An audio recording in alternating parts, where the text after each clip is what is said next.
كم مرة حسيت إنك متأكد من حاجة وفجأة لقيت نفسك بتسأل هو أنا اللي غلط؟ أنا اللي بيتهيألي؟ اللحظة اللي بتشوف فيها بعينك بس اللي قدامك بيقنعك إنك مش شايف.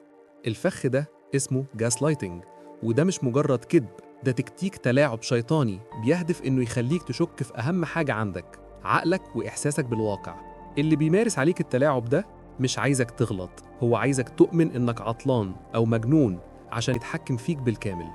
إحنا هنا عشان نولع النور ونكشف الخدعة دي، لأن حياتك وسلامك النفسي مش لعبة. تخيل إنك بتشوف فيلم، فجأة حد جنبك يقولك الفيلم ده كوميدي وإنت متأكد إنه فيلم رعب، تصرخ لا ده رعب، فيقولك أنت عصبي كده ليه؟ أنا ما كنتش بتكلم عن الفيلم أصلاً. التلاعب بيبدأ بالتدريج من تفاصيل صغيرة، ينسى وعد ولما تلومه يقولك أنا عمري ما وعدتك بكده، أنت اللي ذاكرتك ضعيفة، أو يغلط في حقك ويقولك أنا آسف بس أنت استفزتني، يبقى الغلط في الأصل منك. بتحاول تثبت الحقيقة فتخسر سلامك وهو يكسب السيطرة. ليه الشخص ده بيعمل كده؟ ببساطة عشان يحتفظ بالصورة المثالية لنفسه ويدمر ثقتك أنت. هو محتاج يكون دايما الضحية أو الشخص اللي على حق، وأنت دايما الشخص المضطرب أو اللي بيعمل مشاكل من لا شيء. التلاعب ده بيخليك تتنازع عن حقوقك خطوة بخطوة عشان بس تخلص من المشكلة وتريح دماغك من الجدال. بتقول لنفسك أنا آسف إني حسيت بالوجع، يا ترى إيه اللي غلط فيا؟ اوعي تلومي إحساسك الصادق تاني. الجاس لايتنج بيحولك من شخص واثق في نفسه إلى شخص بيعيش في حالة تفتيش دائم. قبل ما تتكلم بتراجع الموقف 1000 مرة، بتسجل المكالمات، بتصور الشات عشان بس يبقى عندك دليل على إنك مش مجنونة. الإحساس ده مدمر لأنه بيخليكي دايما في وضع الدفاع. بتحسي إنك دايما في المحكمة، بتحاولي تبرري وجودك وحقيقة مشاعرك. الوجع الأكبر إنك بتخافي من أقرب الناس ليكي. التكتيك الأول التكذيب الصريح. يجي المتلاعب ويقولك بكل ثقة الكلام ده ما حصلش، أنت اللي بتألف، أو أنت ذاكرتك ضعيفة. هو ما يعرفش إنك مصورة الشات أو مسجلة الصوت، هو عايز يشوفك تتراجعي وتستسلمي. التكذيب ده بيضرب جهازك العصبي مباشرة، بيخليك ترتابي في نفسك. لازم تفهمي إن رد الفعل الجسدي ده طبيعي، ده رد فعل جسمك على التناقض المعرفي. لا تتراجعي أمام التكذيب، تمسكي بالحقيقة بهدوء. التكتيك التاني هو تحويل اللوم. انت بتواجهيه وتقولي له انت غلطت في حقي، فيقوم قايلك انت لو ما كنتش عملت كذا ما كنتش انا اتصرفت كده. بيحولك من دور الضحية الى دور المذنب، وبيخليكي تبدأي تفكري في غلطك انت وتنسي غلطه هو الأصلي. النتيجة انك بتبدأي تعتذري انت على تصرف هو اللي بدأه. اللعبة دي خطيرة، بتخليكي طول الوقت شايلة ذنب مش ذنبك. التكتيك الثالث هو التشكيك في السلامة العقلية، وده أخطرهم. يقولك أنت محتاجة تشوفي دكتور نفسي، أنت دايما بتبالغي في ردود أفعالك، أو أنت عصبية وما بقتيش تتفهمي. الجمل دي مش هدفها أنك تتحسني، هدفها أنك تخافي من صورتك قدام الناس وتتوقفي عن التعبير عن مشاعرك. المتلاعب عايزك تحسي أنك مجنونة عشان محدش تاني يصدقك، وبالتالي يلجأ لنفسه هو بس. التكتيك الرابع العزل التدريجي. المتلاعب بيبدأ يبعدك عن أي مصدر دعم حقيقي. أصحابك اللي بيحبوك بجد، أهلك، أي حد ممكن يقولك لأ أنت صح وهو اللي غلط. بيبدأ يقول عنهم كلام يخليك تشك فيهم لحد ما تبقى وحيد تماماً ومصدر المعلومة الوحيد ليك هو المتلاعب. العزل ده بيخليك فريسة سهلة، لأنه بيقطع عنك ميزان المراجعة الحقيقي للواقع. ما تخسرش شبكة الأمان الحقيقية أبداً. التكتيك الخامس النسيان الانتقائي. المتلاعب بيتذكر كل غلطة صغيرة عملتها أنت من سنين، ولكنه بينسى تماماً أي موقف أو حقيقة تخدم مصلحتك. يقولك أنا نسيت تماماً إني وعدتك بده، أو أنت بتفكرني بحاجة قديمة ملهاش لازمة. الهدف من ده إنك تحس إنك بتطارد السراب، وإن كل تاريخكم مع بعض مبني على نسخة مزيفة هو بس اللي بيتحكم فيها. ده بيخلق توهان ذهني مدمر.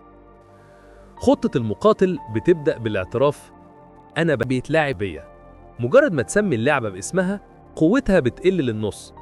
ما تقولش يا ترى أنا مجنون، قول الشخص ده بيحاول يخليني أشك في عقلي.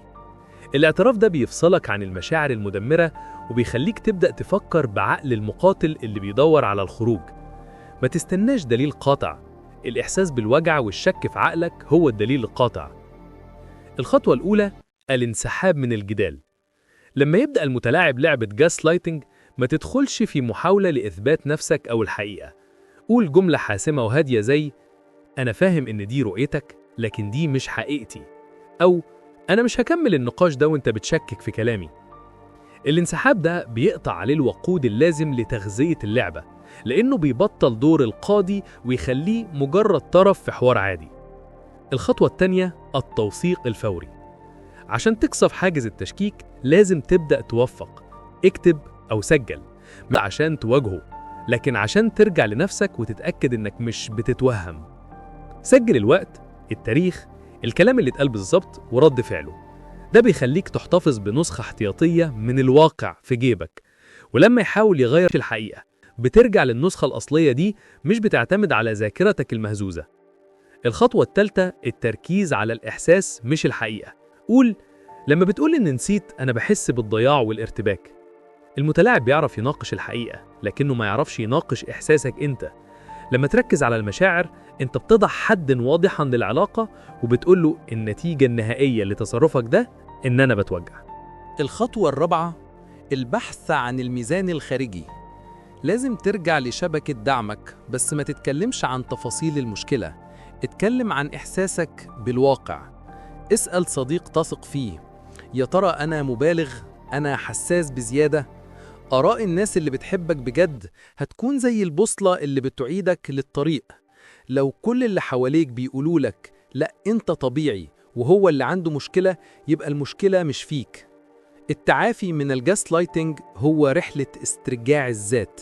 لازم ترجع تثق في الهمسة الداخلية بتاعتك، الصوت الصغير اللي قالك إن في حاجة غلط من البداية. الوجع اللي حسيت بيه هو دليل على إنك إنسان سوي، لأن السوي هو اللي بيتوجع لما يتم التشكيك في عقله. ابدأ في أنشطة بتخليك تثق في قدراتك على التركيز والتحليل، زي حل الألغاز أو القراءة المعمقة. مفيش تعافي بيتم طول ما الباب موارب. لازم تحط حدود عدم التلاعب. يعني لو حاولت تشككني في عقلي تاني هنهي الحوار فوراً. لو المتلاعب تجاوز الحدود دي باستمرار، لازم تفكر بجدية في قطع العلاقة. سلامك النفسي أهم من أي علاقة مهما كانت قريبة. التلاعب ده جريمة نفسية، والجريمة لا يتم التسامح معها لو استمرت. الجاس لايتنج بيخليك تحس إنك ناقص أو محتاج تكمل بيه. ابدأ بناء قيمتك الذاتية من مصادر داخلية، نجاحك في شغلك، هواياتك، علاقتك بربنا. لما تكون قيمة نفسك متينة من الداخل، أي كلام تلاعب خارجي هيرتد زي الرصاصة على جدار صلب. ما تديش لحد القدرة إنه يحدد إذا كنت طبيعي أو مجنون. أنت المتحكم في تقييمك لنفسك. لو حسيت إنك مش قادر أو إن الخلط الذهني وصل بيك لدرجة صعبة، اطلب مساعدة متخصصة فوراً. الأخصائي أو المعالج النفسي هيساعدك في إعادة صياغة الأحداث وتأكيد حقيقة مشاعرك. طلب المساعدة ده مش ضعف، ده دليل على قوة المقاتل اللي بيعرف إمتى يستدعي التعزيزات. ما تستناش لحد ما تخسر نفسك بالكامل. الجاس لايتنج هو سلاح المتلاعب السري عشان يخليك تتنازل عن نفسك. الزتونة إن الوجع اللي بتحس بيه هو أكبر دليل على إنك شخص سوي، لأنك بتقاوم التلاعب. الحل في 4 خطوات. 1. الاعتراف بأنك بيتلاعب بيك. 2. الانسحاب من الجدال. 3. التوثيق الداخلي لحقيقتك. 4. استعادة الثقة في إحساسك الداخلي. مفيش سلام نفسي في علاقة بيتم فيها تكذيب حقيقة عقلك. اكسر الصمت واسترجع عقلك. رسالة المقاتل دي عشان تعرف إنك تستاهل علاقة محترمة، علاقة بتشوفك زي ما أنت بصدق. ابدأ الخطوة الأولى دلوقتي، حتى لو كانت خطوة بسيطة جدا. اعمل لايك للحلقة دي عشان نوصل رسالة كشف التلاعب دي لكل الناس اللي بتعاني، وسيب كومنت قول لنا فيه ايه هي أول خطوة هتعملها عشان تحمي عقلك من التلاعب. ولو لسه ما عملتش سبسكرايب، اشترك دلوقتي وفعل زر الجرس عشان ما تفوتش أي ملف جديد يكشف ألاعيب العلاقات. سلام عليكم.